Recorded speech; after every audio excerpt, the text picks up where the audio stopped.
Goeienaand, geliefdes. Is julle reg daaroor? Lyk of julle soekend is. Ons gaan saam sing. Ons is nog so 'n bietjie uitgedink, maar ons hoor die res is op pad. Anders gaan haal ons 'n klomp wat daar op die stoep staan. Ons sing lied 164. Ons is almal hier te saam. Vergader in sy naam, verheerlik hom, baie bekende lied. Ons sing die eerste en die tweede vers.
Is 'n lied waarmee ons ook 'n bietjie rustig kan word dalk in die middel van die week met wat ook al alles met ons gebeur het in hierdie dag. So ons sing lied 284, laat die Heer u vrede deur my vloei. Kom ons fokus regtig op die lied dat hierdie vrede in hierdie oomblikke ook oor ons sal kom.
Vlamlied 10. Jesus, alles gee ek u, wat ek is en het en wat ek ooit sal wees. Ons hele wese eintlik pas baie mooi ook by vanaand se boodskap. So kom ons sing die hele lied saam.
Die 308 sluit mooi daarby aan, as ek sê, nee, my lewe, laat dit Heer U gewy wees, meer en meer, ons sing met verse soos dit daar op die borde verskyn.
Lied 505, Jesus, U gaan voor ons volg op U spoor.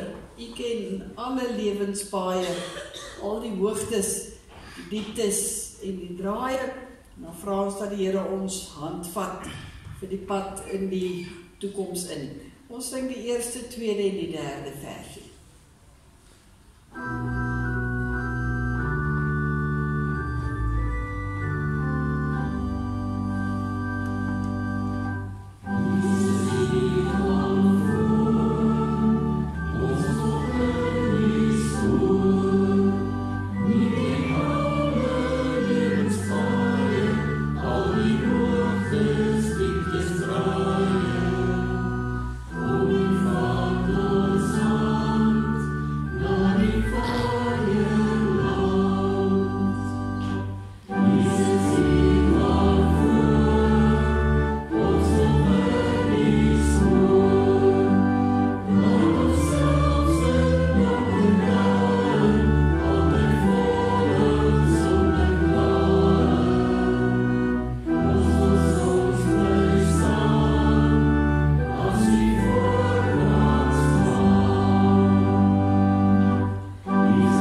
met lied 528, leer my u wil Heer, u doel met my.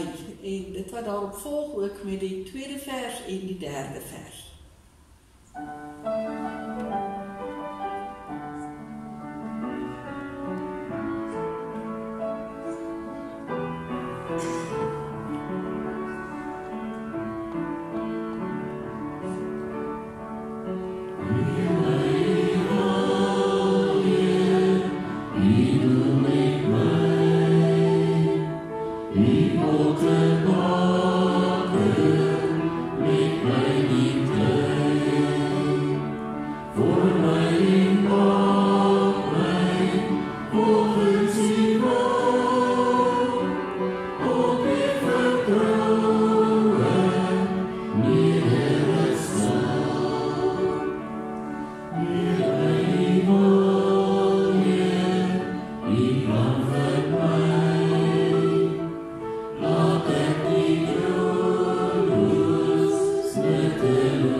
Maar so op ons laaste aand ook van ons reeks vir hierdie Pinkster en dan wat uitloop op Sondagse Pinksterfees en ek nooi weer eens elkeen baie hartlik uit ook na die viering van die nagmaal wat ons Sondag dan ook kan vier.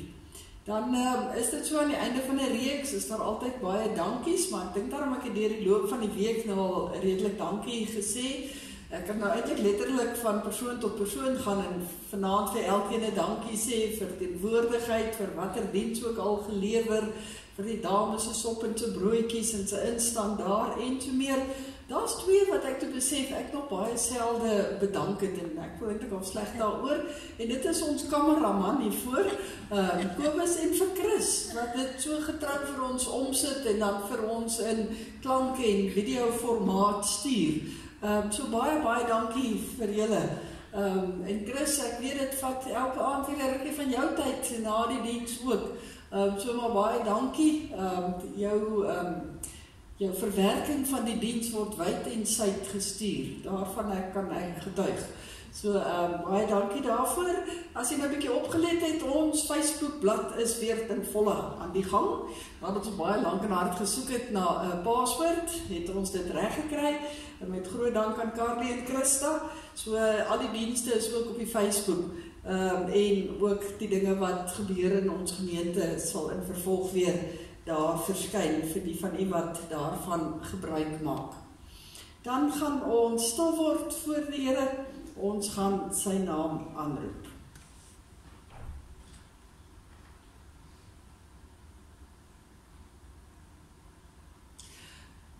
Om u wil te doen, my God, is my een begeerte. U woord is my hele lewe. Laat almal wat by u hulp soek jubel en bly wees oor u. Laat die wat op u hulp staat maak altyd weer sê, die Here is groot. Amen. Geliefdes, aan die uitverkorenes van God, vreemdelinge in hierdie wêreld, afgesonder deur die Gees, gereinig deur die bloed van ons Here Jesus Christus, genade en vrede in oorvloed.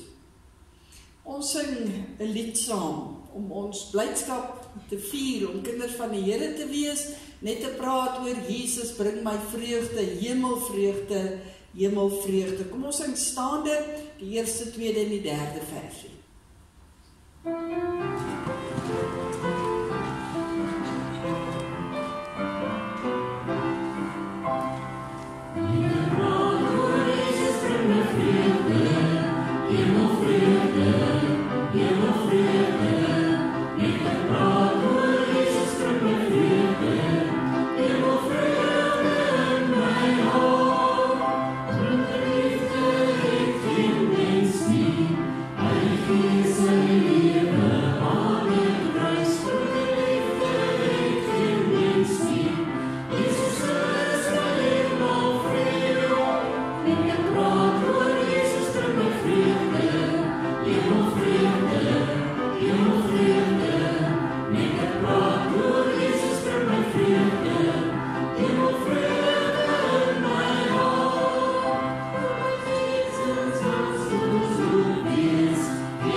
Ons maak ons Bybels vanaand ook by twee gedeeltes. Die tweede gedeelte wil ek amper sê, kan nie maar los, want ek ken dit uit die kop uit, maar as ek dit nou graag wil lees, kan ek dit maar soek. Ons gaan eers na die Ou Testament in Amos 5. Amos 5, ek kan nou sê hier aan die einde rond van die Ou Testament, en dan die eerste boek van die Nuwe Testament, Matteus 6.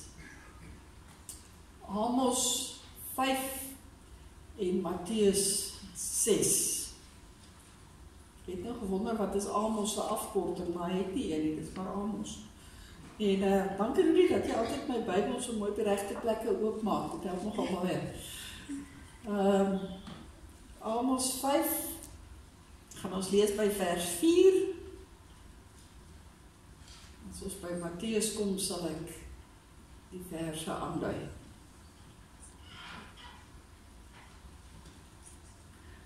Goed, as ons die plek het, die woord van die Here, gaan ons andermaal 'n gebed saam sing. Hierdie ene ken nie baie goed, soos 'n wildsbok wat smag na water, smag my siel na U, o Heer. U alleen is my hartsverlange. En dit kom ons hier saam is, om iets van die Here te beleef. Dit is ons hartsverlange, ons siel smag om deur die Here aangeraak te word, deur sy woord en gees. Kom ons verwoord dit ook as ons dit saam in 'n gebed sing, terwyl ons so sit.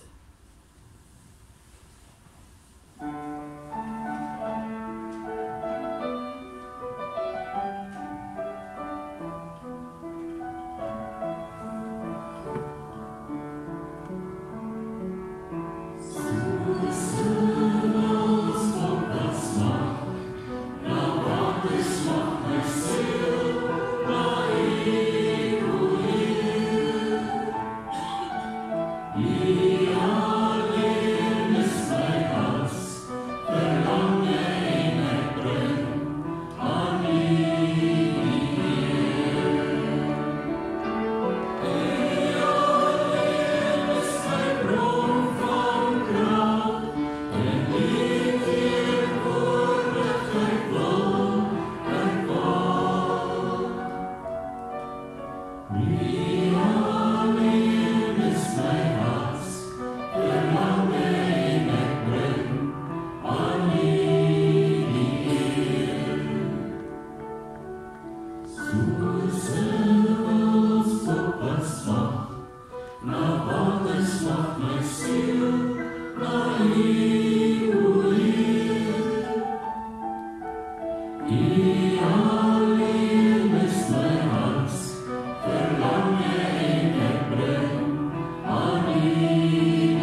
Amos 5 by vers 4. So sê die Here vir Israel: vra na my wil, dan sal julle lewe. Moenie in Bethel gaan raad soek nie, moenie na Gilgal toe gaan of verbygaan Berseba toe nie. Gilgal sal in ballingskap weggevoer word en Bethel sal tot niet gaan. Vra na die wil van die Here, dan sal julle lewe. As julle dit nie doen nie, sal die Here vir Josef soos 'n vuur tref, 'n vuur wat vir Bethel sal verteer, sonder dat iemand dit kan blus. Ons gaan net hierdie paar verse lees, die opskrifie van hierdie gedeelte en die 2 keer wat dit in die teks voorkom, is wat ek wil uitlig. Vra na my wil, dan sal julle lewe. En dan blaai ons ook na Matteus 6. Matteus 6 kry ons die Onse Vader by vers 9. Matteus 6 vers 9. As die Here Jesus daar sê, so moet julle bid: ons Vader wat in die hemel is, laat u naam geheilig word. Laat u koninkryk kom. Laat u wil ook op die aarde geskied, net soos in die hemel. Ons gaan net dit saam lees, die laaste sinnetjie: laat u wil ook op die aarde geskied, net soos in die hemel. Geliefdes, ons het Sondagoggend begin praat oor die toekoms. Die ewige toekoms waaroor ons as kinders van die Here absolute sekerheid het. Die aardse toekoms waarbinne ons nou lewe, wat met tye nogal onseker kan wees, maar waar ons deur die woord dan aangemoedig is. Carpe diem, gryp die dag. In Paulus se woorde, maak gebruik van elke geleentheid. Maak die beste gebruik van elke geleentheid. En daarna het ons die verskillende aande dit 'n bietjie van nader af bekyk, toe ons vir ons stilgestaan het uit die woorde, vir mekaar gesê het en weer bevestig het, dat om oor die toekoms te dink en om die toekoms tegemoet te gaan, moet ons sekere dinge onthou. Moet ons onthou dat die genade van die Here uiteindelik vir ons betekenis gee vir ons toekoms. Elke asemteug wat ons het, is net genade van die Here. Ons het vir mekaar gesê om te bely waarin en in wie ons glo, gee vir ons sekerheid as ons begin onseker voel. Bely die naam van die Here. Wanneer daar twyfel kom, bely dit. En gisteraand het ons vir mekaar gesê dat deur die geloof in ons Here Jesus Christus kry ons perspektief.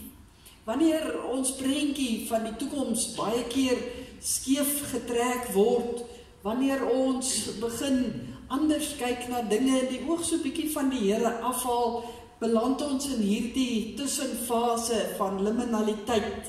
Dan kry ons hierdie aanmoediging dat ons moet glo.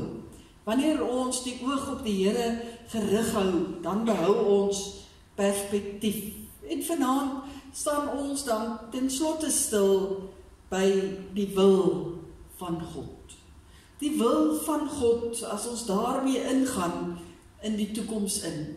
En ek wil graag net so 'n paar punte uitlig uit hierdie 2 skrifgedeeltes van vanaand, sonder om vreeslik in die agtergrond van hierdie skrifgedeeltes in te gaan, wil ek stil staan by hierdie gedeelte wat ons lees in Amos en wat die Here Jesus eintlik weer vir ons uitlig dan in die Onse Vader gebed.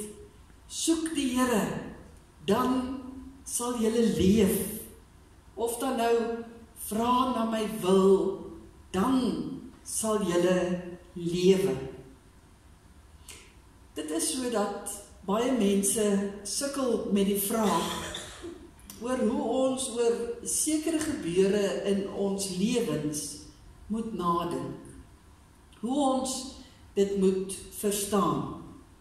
Wanneer die Here vir mense aanspoor om na sy wil te vra, dan staan dit altyd in verband, as ons fyn gaan kyk na die tema, of hierdie tema van die wil van die Here in die woord, dat 'n mens saam met die wil van die Here die lewe ontvang. Wanneer ons gehoorsaam is aan die Here, dan ontvang ons die lewe. In die Onse Vader gebed, wat Jesus sy disipel geleer het as 'n model van hoe 'n mens kan bid, het hy ook vir hulle geleer dat 'n mens kan bid, laat U wil geskied, soos in die hemel, net so ook op die aarde. En ek wonder hoeveel van ons het al regtig nagedink oor hierdie woorde.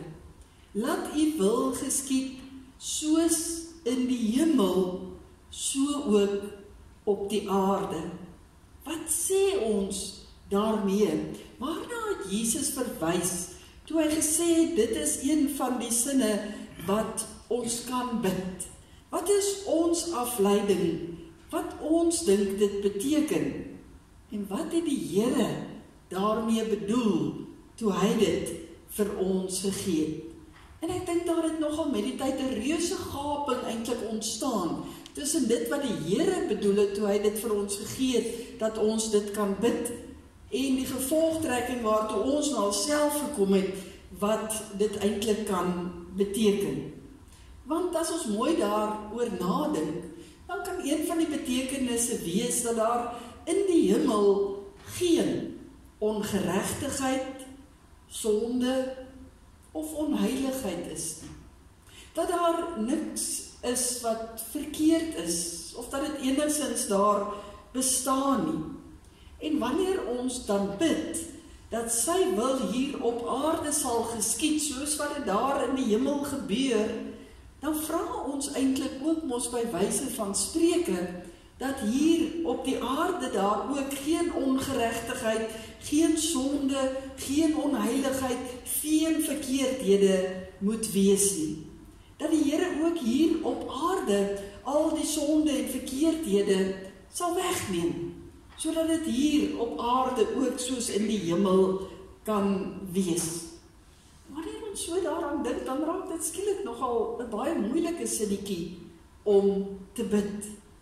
Want dan skielik raak dit 'n groot gedeelte van ons lewens ook. Want ons lewe is ook vol sonde. So ons vra dan eintlik dat die Here alles moet wegneem. Alles letterlik moet wegneem. En daarom moet ons baie mooi besin, voordat ons dit net so maklik bid. Dit is interessant, dat wanneer ons praat oor die wil van God, ons dit gewoonlik konnekteer aan iets negatiefs, of aan iets skokkends wat gebeur. Ek het al soveel kere mense teëgekom wat hierdie vraag sal vra na die wil van God, wanneer daar iets vreesliks eintlik gebeur het. Ek moet nou sê dat ek nog baie selde mense teëgekom het wat sal vra, maar waar is God en hoekom het God dit laat gebeur, daar waar wonderlike en mooi en pragtige dinge gebeur. Selde dan wat ons sal vra, hoekom God dit laat gebeur het. Wat is God se bedoeling met die mooi en die wonderlike wat daar is? Nie ons as mense het die vermoë, amper wil ek sê, of ontwikkel of het die afleiding net gemaak, dat God se wil net gekonnekteer word aan die negatiewe, aan die skokkende dinge, aan die vreeslike dinge wat gebeur, en veral dan nou met die dood. Eintlik daardie dinge wat ons nie eintlik altyd dadelik 'n verklaring voor het nie. En dan dink ek weer aan die mooi en die wonderlike dinge, daar gebeur soveel van dit ook, en ons het eintlik nie regte verklaringe daarvoor ook nie. Maar al wat ons by vashak, is dat ons vra na die wil van die Here as die negatiewe en die skokkende dinge begin kom. En kom ons neem die voorbeeld van die dood. Party mense sal vas en seker verklaar dat wanneer iemand tot sterwe kom, sy streepie getrek is. En soms, as ons gaan kyk na die omstandighede wat daardie persoon dalk tot sterwe gekom het, is daardie persoon dalk vermoor. En dan maak dit eintlik nog minder sin om te vra na die wil van die Here. Want hoe sal God dan nou vir ons in die 7de gebod skryf, jy mag nie moord pleeg nie, maar dan maak ons dit sy wil, dat een persoon wel 'n ander een se streepie, by wyse van spreuke, kan trek. Dan besluit ons vir die Here, dit moet die antwoord wees. En hoe kan dit? Hoe kan dit dat ons vir God dit toeskryf, dat een mens oor 'n ander mens se lewe kan besluit? En daarom moet ons dit dalk net hier vanaand 'n bietjie in die kiem smoor. Dat wanneer dit gaan oor die wil van God, gaan dit nie net oor die negatiewe en die skokkende en die lelike en die verkeerde dinge van die lewe nie. Nee, as dit gaan oor die wil van die Here, gaan dit juis oor die lewe. Dit is hoekom Amos hier dit 2 keer na mekaar skryf, as die Here dit vir hom gesê het, vra na my wil, dan sal julle lewe. Soek my wil, dan sal julle leef. En spring ons dan na die Nuwe Testament toe. Dis tog juis waarom Jesus Christus uit die dood opgestaan het, sodat die wat in hom glo, die lewe kan hê en die lewe in oorvloed kan hê. Dit is hoe die Here wil hê ons sy wil moet sien. Nie vanuit my oogpunt nie, maar vanuit die Here se oogpunt. Ons gaan gewoonlik vanuit ons omstandighede na die Here toe en bevraagteken baie keer sy wil. So asof ons so 'n bietjie vir die Here sê, maar hy skuld ons nou 'n verduideliking. Want dit wat nou gebeur pas nie by ons prentjie in nie. Die woord van die Here sê nee. Ons moet so 'n bietjie perspektief kry. Wanneer jy regtig die Bybel as 'n vertrekpunt noem en antwoorde op jou vrae probeer soek, gaan jy 'n ander perspektief op die wil van die Here kry. Dit maak 'n groot verskil hoe jy die Bybel lees. Lees jy omdat jy verduidelikings en verklaringe van die Here verwag? Of lees jy sodat jy kans gee dat God jou tot insig bring? Daar's 'n verskil hier tussen. En die belangrikste boodskap wat eintlik hierin lê, is dat die verskil Christus is. Jesus Christus. Met die hele skrif en met al sy wette en profete het Jesus Christus dit alles kom vervul. Het hy vir ons kom sê dat elkeen wat in Jesus glo aan God behoort. En wanneer ons dus oor die wil van God praat, kan ons nooit nie van Christus ook praat nie. Ag, daar is so baie gedeeltes in die woord van die Here, maar ek wil graag een gedeelte uitlig uit Johannes uit Johannes 6 vers 37 tot 39, waar Jesus self aan die woord is en dan sê hy, elkeen wat die Vader vir my gee, sal na my toe kom en ek sal hom wat na my toe kom nooit verwerp nie. Ek het van die hemel afgekom, nie om my wil te doen nie, maar die wil van hom wat my gestuur het. En dit is die wil van hom wat my gestuur het, dat ek van almal wat hy my gegee het, nie een verlore sal laat gaan nie. Uit die mond van Jesus self. Dis God se wil in die eerste plek vir elkeen van sy mense kinders, dat hy nie wil hê dat ons heeltyd moet soek na antwoorde en na oplossings en na verklaringe nie, maar dat ons bloot net Jesus Christus sal aanvaar as die antwoord vir ons lewe en dat ons in hom moet glo. Die wil van God in die eerste plek is Christus en is Christus vir my persoonlik. Hy wil hê dat ek die lewe moet vind deur Jesus Christus, dat ek dit ten volle sal benut. Wanneer ek die lewe in Christus vind, dan vind ek uiteindelik die koninkryk van God. En dit word dan nie bepaal deur die dinge wat hier met my op aarde gebeur nie, maar alles wat gebeur sien ek dan deur dit wat vir my in Christus moontlik gemaak het, en dat ek deur Christus aan God behoort. Om 'n baie praktiese voorbeeld te gebruik, mens kan maar gaan blaai in die Bybel. Nêrens in die Bybel sal 'n mens sien dat daar geskryf staan, dat wanneer daar byvoorbeeld 'n klip op jou kop val, of een of ander virus jou tref, of enigiets ellendigs oor jou kom nie, dat jy nie later die sin daarvan verstaan, as jy die wil van God ontdek nie.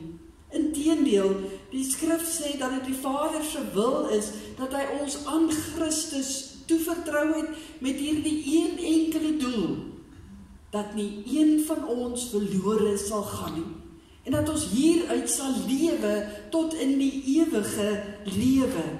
Dit is God se wil vir ons primêr. Dis sy eerste wil en die belangrikste wil wat hy vir ons wil hê, dat ons veilig moet voel in Jesus Christus. Dit is waaraan ons moet vashou. Ons moet weet, ons is God se kinders. Ja, die sonde het ons van God vervreem. Soveel so dat ons versigtig moet bid, laat U wil hier op aarde geskied soos in die hemel. Maar deur die genade het Christus vir ons juis die sonde kom wegneem, sodat daar 'n verhouding tussen ons en God kan wees, sodat ek kan sê dat ek aan God ook behoort. En solank ek aan God behoort in Jesus Christus, dan leef ek binne sy wil. En dit beteken ook dat my siel ook bewaar word deur die Here. So ons kan eintlik net deur Jesus Christus bid, laat U wil geskied hier op aarde net soos in die hemel.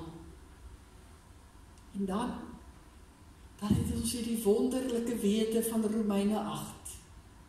Niks kan ons skei van die liefde van die Here nie. Niks kan hierdie behoort van ons aan die Here weghaal. Paulus skryf dit baie duidelik in die hele Romeine 8, maar veral vers 38 en 39, hiervan is ek oortuig, geen dood of lewe of engele of magte of teenswoordige of toekomstige dinge of kragte of hoogte of diepte of enigiets anders in die skepping kan ons van die liefde van God skei nie. Die liefde wat daar is in Jesus Christus. In hom word ons bewaar.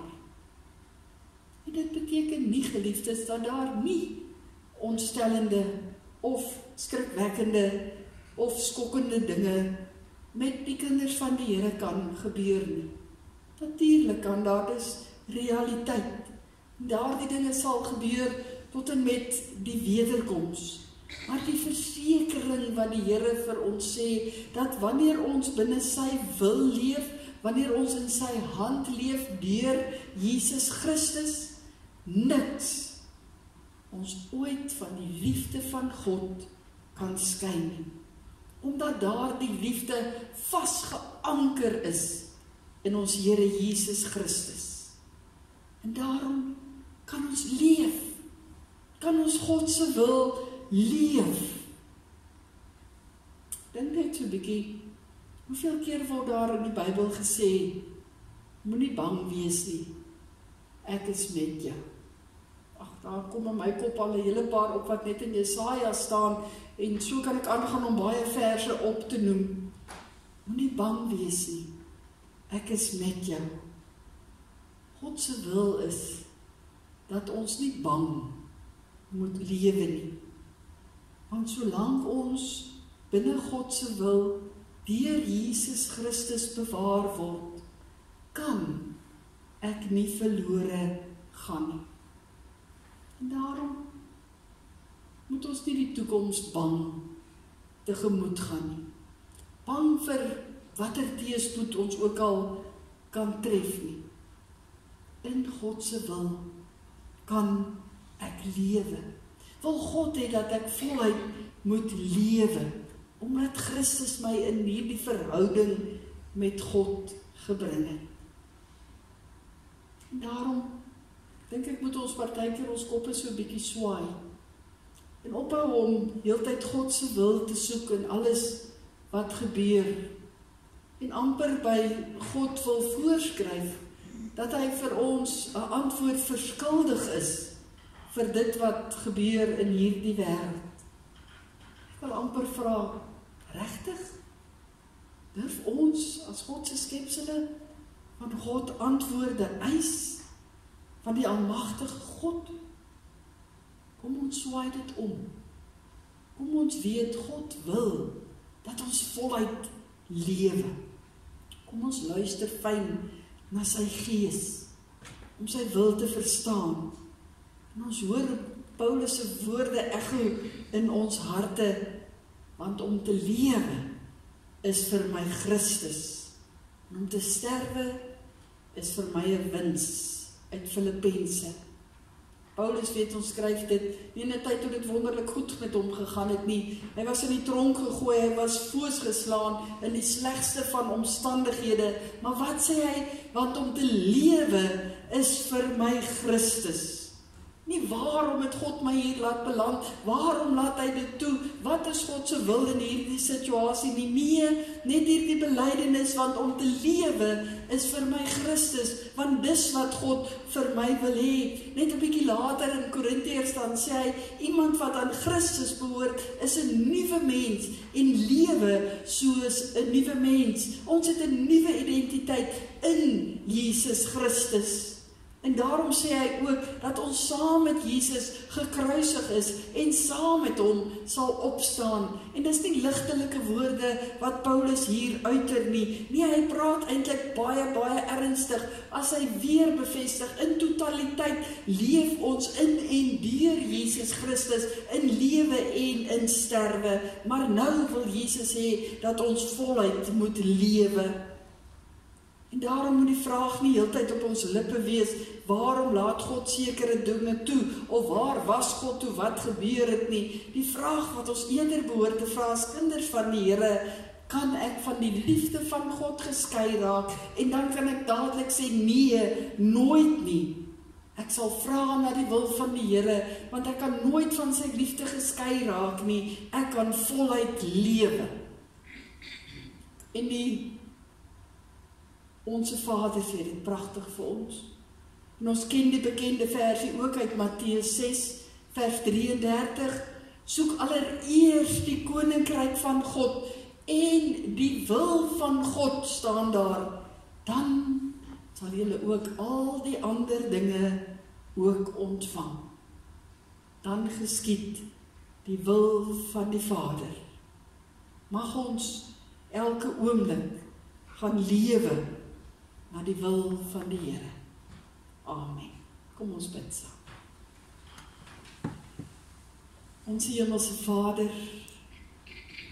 baie dankie dat ons vanaand weer die bevestiging kan kry, dat dit U wil is dat ons lewe, voluit lewe, deur Jesus Christus, wat ons juis vrygemaak het van alles wat ons kan terughou, om die lewe in oorvloed aan te gryp.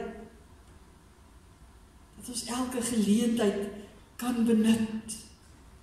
En daar waar ons met tye dalk swaar trek, dat ons kan weet, maar die genade is vir ons genoeg. Ons hoef nie daaraan te twyfel nie. Daarvoor het Jesus ook vir ons gesterf, juis sodat ons in die genade ook kan deel. Ook in die swaar kry tye van ons lewens.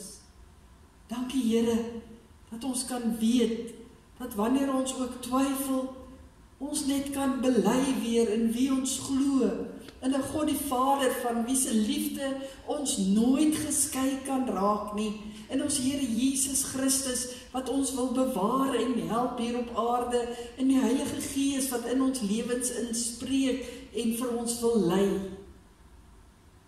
Dankie Here, dan vir die gawe van geloof, dat wanneer ons so 'n bietjie die oog uit die van U afhaal, ons weer in die geloof perspektief kan kry. Dat U met ons op pad loop. Dit alles binne U wil, sodat ons kan lewe. Mag ons die toekoms tegemoet gaan, nie met vrees en met angs en met bang wees nie. Mag U woorde oor en oor in ons harte en in ons lewens echo. Moenie bang wees nie. Ek is by jou.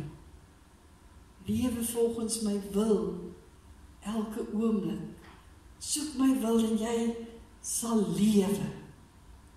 Mag ons die lewe, mag ons die toekoms opnuut aangryp, saam met U. Ons hand styf in U hand. Ons harte gewy totaal aan U. Ons gedagtes elke oomblik gerig op die lewende Here. Heel ons wese in U hand. Seën vir ons daarin, Here. Ons bid ook dat U dan in hierdie paar daggies wat voorlê, ons sal voorberei om dan die volle omvang van die nagmaalstafel ook Sondag te kan geniet. Dat ons dit kan inneem en weer in die geloof bemoedig en versterk kan word.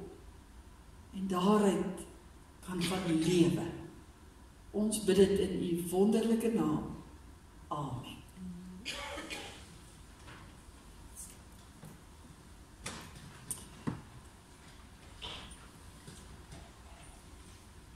Weer eens dankie aan ons diakens wat reg staan vir die dankoffers by die deure.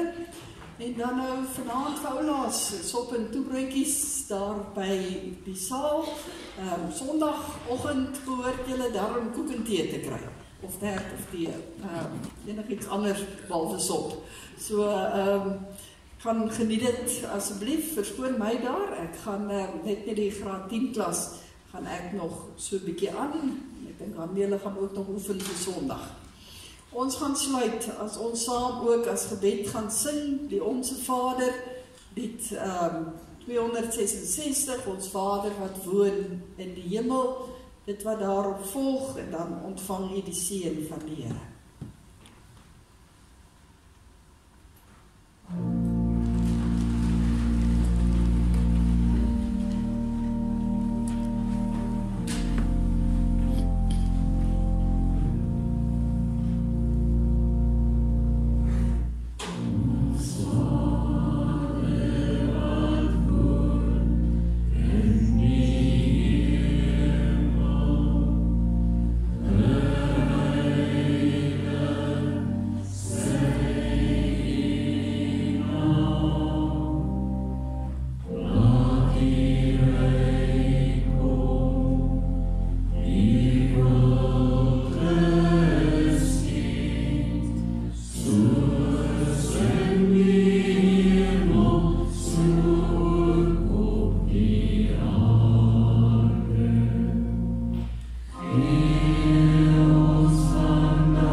genade van ons Here Jesus Christus en die liefde van God ons Vader en die gemeenskap van die Heilige Gees sal met ons elkeen wees en bly.